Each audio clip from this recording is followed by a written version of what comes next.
ये है वो शॉट जो आप लोगों ने बहुत पसंद किया और बहुत मोहब्बत मिली। लेकिन बात पूछने वाली ये है कि शादी किसकी है। तो चले आए मैं आपको बताती हूँ कि किसकी शादी है, किस चीज़ की तैयारियां हैं और सेलिब्रेशन क्या क्या हुई हैं। तो जनाब सबसे पहले अस्सलाम वालेकुम, क्या हाल चाल है। उम्मीद है सब ठीक ठाक होंगे और सेहत और ईमान की बेहतरीन हालत में होंगे। अल्लाह पाक आप सबको और मुझे अपने हिफ्ज़ व अमान में रखे और तमाम आफात और बुराइयों से बचाए, आमीन सुम्मा आमीन। और इसी तरह हंसता मुस्कुराता और खुशियों को समेटता रखे।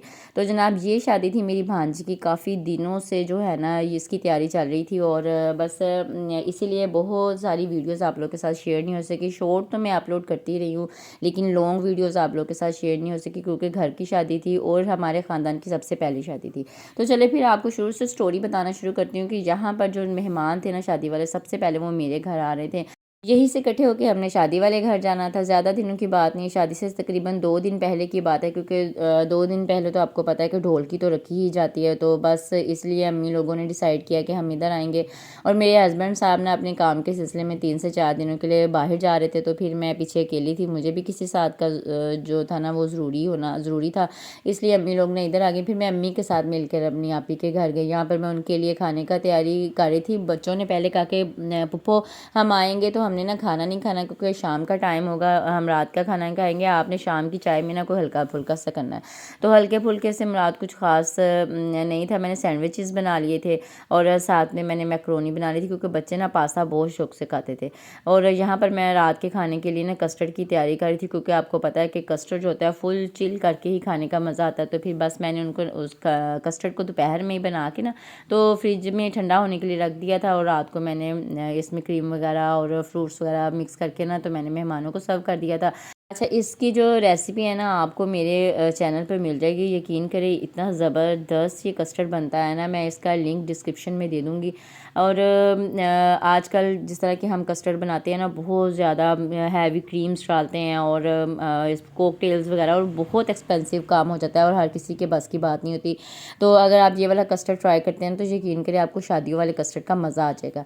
अच्छा, यहाँ पर मैं सैंडविचेस की तैयारी कर रही थी। अगर आप लोगों ने मेरी कचौरी वाली रेसिपी देखी है ना, वीडियो देखी है, रमज़ान में मैंने अपलोड की थी, तो उसमें जो मटीरियल बनता है ना तकरीबन आलमोस्ट उससे सेम होता है। मैं कुछ जल्दी में थी इसलिए आप लोग के साथ ना इसकी वीडियो शेयर नहीं कर सकी, लेकिन फ़र्दर मैं इन सैंडविचेस की वीडियो आपके साथ ज़रूर शेयर करूँगी। आपने लाजमी अपनी हाई टी वगैरह की, अगर बच्चों की सालगिरह है, हाई टी रखी हुई है आपने या कोई भी ऐसा इवेंट है छोटा मोटा, उस पर आपने ये सैंडविचेस तैयार करना है। ये फीलिंग इतनी ज़बरदस्त बनती है। अच्छा, ये सैंडविचेस ना अक्सर मेरे हस्बैंड और बच्चे ना बेकरी से ला के खाते थे।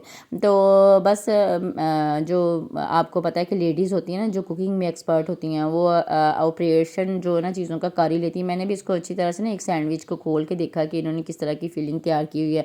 तो बस उसी तरह मैंने भी फीलिंग तैयार की करके इसको बस हम दरमियान में से ना कट कर लेंगे, कट करके अंडा लगा के ना इसको हम फ्राई कर लेंगे और हमारे ज़बरदस्त से सैंडविच तैयार हो जाएंगे। और इसकी जो रेसिपी है फुल डिटेल के साथ मैं किसी दिन आप लोग के साथ बहुत जल्द शेयर करूँगी। मेरे पास इतनी रेसिपीज़ है, यकीन करें कुछ मैंने सेव भी की हुई हैं लेकिन टाइम ही नहीं है कि आप लोग के साथ जो है ना वो शेयर कर सकूँ क्योंकि आजकल शादी की वजह से बहुत ज़्यादा मसरूफियत हुई थी, थकावट थी, आवाज़ में अभी भी जो है ना थकावट महसूस हो रही। इस तरह का ये मैंने कहा चले मैं आपको दिखा देती हूँ। प्याज थोड़ा सा पड़ता है, इस तरह का प्याज मैंने ना इसमें बारीक बारीक कट करके डाला था। इस तरह हमने सैंडविचेस को हाफ़ कट कर लेना है। और अंडों में ये 4 अंडे मैंने लिए थे क्योंकि मेरे सैंडविचेस माशाल्लाह काफ़ी ज़्यादा थे। सैंडविचेस के लिए अगर आप अंडे बीट कर रहे हैं ना तो उसके लिए स्पेशल टिप मैं आपको दूं कि जब हम सैंडविचेस बना रहे होते हैं तो इसमें जो हमने फ्राई करने तो यकीन करें उन सैंडविचेस के ऊपर अंडे बहुत ज़्यादा लगते हैं। अगर आप चाहते हैं कि थोड़े से अंडों में ही आपके सैंडविचेस फ्राई हो जाए तो आपने ना इनको बहुत अच्छी तरह से बीट करना है, अच्छी तरह से आपने इसको बीट करना है, फिर आपके अंडे सैंडविचेस के ऊपर कम लगेंगे। अच्छा, बच्चों ने चाय वगैरह पी तो मेरी थोड़ी सी शॉपिंग रहती थी क्योंकि मैं अपने बच्चों के कपड़े ना छोटे जो बेटी थी ना उसके तो मैंने रेडीमेड ले लिए थे, बाकी जो थे वो मैं खुद तैयार कर रही थी। और बस शादी का दिन आ गया था तो ये देखिए मेरी अभी तक तैयारी नहीं मुकम्मल हुई थी। ये दुपट्टा मैंने अपने सूट के साथ लेना था, सीक्वेंसेस लगे हुए थे, मुझे इसी तरह का कोई दुपट्टा चाहिए था। बस इस तरह हम बाज़ार में फिरते फराते बहन और मेरी भतीजी हम सब इकट्ठे ना हमने खूब इंजॉय किया, कुछ ज्वेलरी बच्चों ने भी खरीदी। बस इस तरह हमारी तैयारी मुकम्मल हो गई। ये देखिए नेक्स्ट डे हमने नाश्ता वगैरह किया और हमारी तैयारी देखें, ये सारा मेरा सामान है।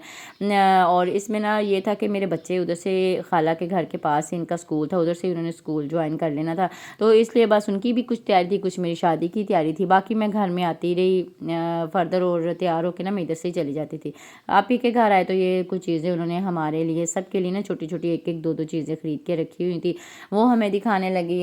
कुछ मेरे लिए थी, बच्चों के लिए, अम्मी के लिए और सिस्टर के लिए, सब के लिए उन्होंने ना छोटी छोटी चीज़ें जो थी ना वो ख़रीद के रखी हुई थी। बड़ी अच्छी अच्छी चीज़ें थी। हमारी फैमिली में ये सबसे पहली शादी थी, सबसे पहली शादी मुराद के आप बड़ी आपी की बेटी की पहली शादी थी। बस यहाँ से शुरुआत हो गई। अब बस आगे आगे बच्चे जो है ना वो तैयार हैं, एक के बाद दूसरे, दूसरे के बाद तीसरे। लेकिन आपको पता है कि पहली शादी की एक्साइटमेंट ना कुछ बहुत ज़्यादा होती है, और पहली बेटी थी हमारी ये, तो बस इसलिए शादी पर ना हर बंदा ही खुश था। हमने 2-3 दिन पहले ही ढोलकी रख ली थी कि जो ब्राइडल की कज़न्स थी उन्होंने एक सरप्राइज़ ब्राइडल शावर जो था ना वो अरेंज किया हुआ था। बड़ा सरप्राइज़ ज़बरदस्त किस्म था, बड़ा मज़ा आया हमें। अच्छा, आजकल ना बच्चियों की इमेजिनेशंस और बच्चियों की प्रिपरेशन ना हमारे ज़माने के हिसाब से बहुत मुख्तलिफ है। कोई बहुत पहला ज़माना नहीं है, लेकिन आजकल की बच्चियाँ ना हर चीज़ को बहुत अच्छे तरीके से इंजॉय करती हैं और अरेंज भी करती हैं। यहाँ पर अम्मी जो वो अम्मियों वाले काम कर रही थी, बिस्तरों वगैरह को कवर वगैरह चढ़ा रहे थे। ढोल की हमें नहीं पता कि ढोल की दिन में हमने रखी हुई है कि रात में हमने रखी हुई है। हमें नहीं पता कि हम डांस दिन में कर रहे हैं कि रात में कर रहे हैं। बड़ा ज़बरदस्त सा इंजॉयमेंट पीरियड था, हमने बहुत इंजॉय किया माशाल्लाह से। और दुल्हन हमारी माशाल्लाह बहुत खुश थी। दुल्हन जो थी ना हर काम में हमारे आगे आगे थी, वो भी नाच रही थी। आजकल ना दुल्हनों को हमारे हिसाब से ना ज़रा कम शर्म आती है, माशाल्लाह से बड़ी कॉन्फिडेंट हमारी दुल्हनें हैं आजकल की। तो वक्त वक्त की बात है ना, जैसे जैसे वक्त चेंज होता है हालात भी चेंज हो जाते हैं। बस दिन में हम क्या करते थे, काम शाम, और दिन में कभी नाच लिया, कभी खा लिया, कभी सो लिया, और रात में हम ढोलक लेके बैठ जाते थे। जब हम ढोलक से थक जाते थे तो फिर हम नाचने लग जाते थे, और जब नाचते नाचते थक जाते थे तो फिर हम कोई ना कोई गेम खेलने लग जाते थे। यहाँ पर बच्चियों ने कहा क्या कि उन्होंने सोचा कि अब सारे काम करके हम थक गए, चले हम इस तरह करते हैं कि म्यूज़िकल चेयर की एक गेम लगाते हैं। इतना मज़ा आया। अच्छा, सारा दिन नाच गाने में और ढोलक में इतना मज़ा नहीं आया जितना हमें इस म्यूज़िकल चेयर में मज़ा आया। हंस हंस के हमारी तो कमर जो है ना वो दोरी हो गई थी, इतना मज़ा आया। और एंड में गैस करें कि कौन जीता था। एंड में जी दुल्हन की अम्मा जीती थी, और बड़ा मज़ा आया। और मैं बच्चियों को छेड़ रही थी कि आप लोगों से तो अच्छी था दुल्हन की अम्मा है माशाल्लाह से। बस फिर ये कुछ छोटे छोटे शॉट मैंने आप लोगों के लिए क्लिक किए थे। आपको पता है कि जब शादी वाला घर होता है ना, तो इस तरह के जो है ना शॉट्स वगैरह लेना ज़रा थोड़ा सा मुश्किल हो जाता है, क्योंकि मसरूफियत बहुत ज़्यादा होती है। तो बस दुल्हन के साथ हम पार्लर चले गए। मुझे भी थोड़ी सी अपनी सर्विसेज लेनी थी, और दुल्हन को तो आपको पता है कि कोई ना कोई सर्विस लेने की ज़रूरत तो होती है लाजमी। दुल्हनों का ही तो काम होता है पार्लर्स में, और दुल्हनों का तो जो काम होता है हमारा बहुत ज़रूरी काम होता है, हमने भी सर्विसेज लेनी होती हैं कोई ना कोई। बस इसी तरह मैं कुछ अपने ना स्क्रीन शॉट्स ले रही थी, इस तरह ये देखें। अच्छा, पार्लर बहुत अच्छा था, बड़ा ज़बरदस्त सा था। और बस जब जैसे ही हम घर आए हैं, बच्चों ने साथ ही ब्राइडल शावर का सरप्राइज़ दे दिया।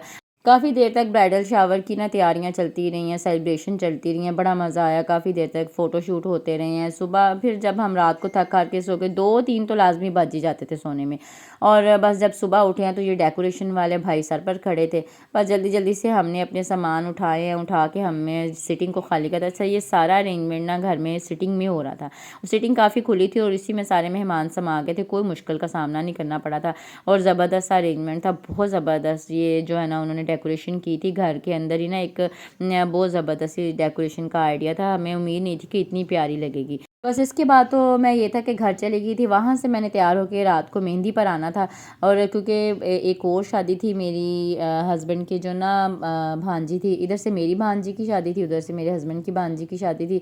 तो पर 2-2 शादियों में मैंने क्योंकि मैनेज करना था। वहाँ जो मेरे हस्बैंड की तरफ की शादी थी वहाँ पर हम दोनों हस्बैंड एंड वाइफ जो थे वो इन्वाइटेड थे, इधर हम सारी फैमिली इन्वाइटेड थे।